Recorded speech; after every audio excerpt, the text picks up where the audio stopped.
ప్రయాసములలో ఈ లోకంలో బ్రతుకుతూ ఉన్నాడు. ఆ ప్రయాసము చేత సంతోషము, ఆనందం పొందగలనని అనేటువంటి నమ్మకంతో ప్రయాసపడుతూ ఉన్నాడు. కానీ మనుషుల జీవితంలో చీకటి కమ్ముచున్నది అని బైబిల్ సెలవిస్తుంది. ఆ చీకటి ఏంటంటే దేవుడి నుండి దూరం అయిపోయి పాపంలో బ్రతుకుతున్నటువంటి జీవితమే ఆ చీకటి జీవితం. ఆ చీకటిలో మనుషులు జీవిస్తూ ఎటు వెళ్తున్నాడో తెలియక, ఏ వైపు ప్రయాణం చేస్తున్నాడో తెలియక, మరి ఏది విలువైనది, ఏది నిత్యమైనది, ఏది తాత్కాలికమైనదని తెలియక తాత్కాలికమైన సంతోషం వెనుక పరిగెత్తుతూ ఉన్నాడు. అందుకే త్రాగుడుకు బానిస అయిపోతున్నాడు మనుషుడు. అందుకే వ్యభిచారానికి బానిసలైపోతున్నారు. అందుకే చెడు మత్తు పదార్థాలకు బానిసలైపోతున్నారు.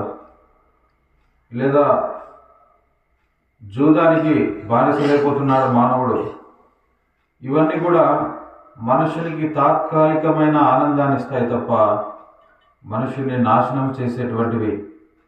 ఈ చీకటిలో ఉన్నటువంటి మానవుడు పాపపు చీకటిలో బ్రతుకుతూ ఎటువైపు ప్రయాణం చేస్తున్నాడో తెలియక వీటి ద్వారా నష్టపోతున్నాడు మానవుడు.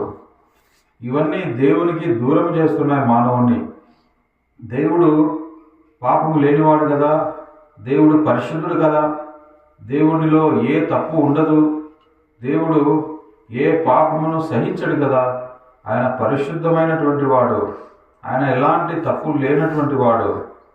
అంతటి పరిశుద్ధమైనటువంటి దేవుని దగ్గరకు మనుషుడు ఇలాంటి పాపములు చేసి దేవుని నుండి దూరం అయిపోయి దేవుని దగ్గరికి వెళ్ళలేని స్థితిలో ఉన్నాడు.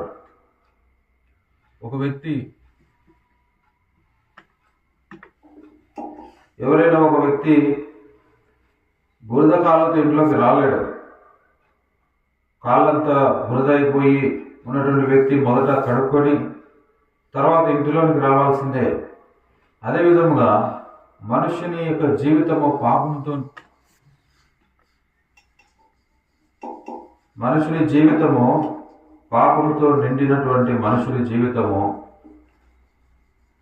పాపముతోనే పరలోక రాజ్యానికి వెళ్ళలేడు, పాపముతోనే దేవుని దగ్గరికి చేరలేడు. అయితే ఆ పాపము పోయిన తర్వాతనే దేవుని దగ్గరికి వెళ్ళగలడు.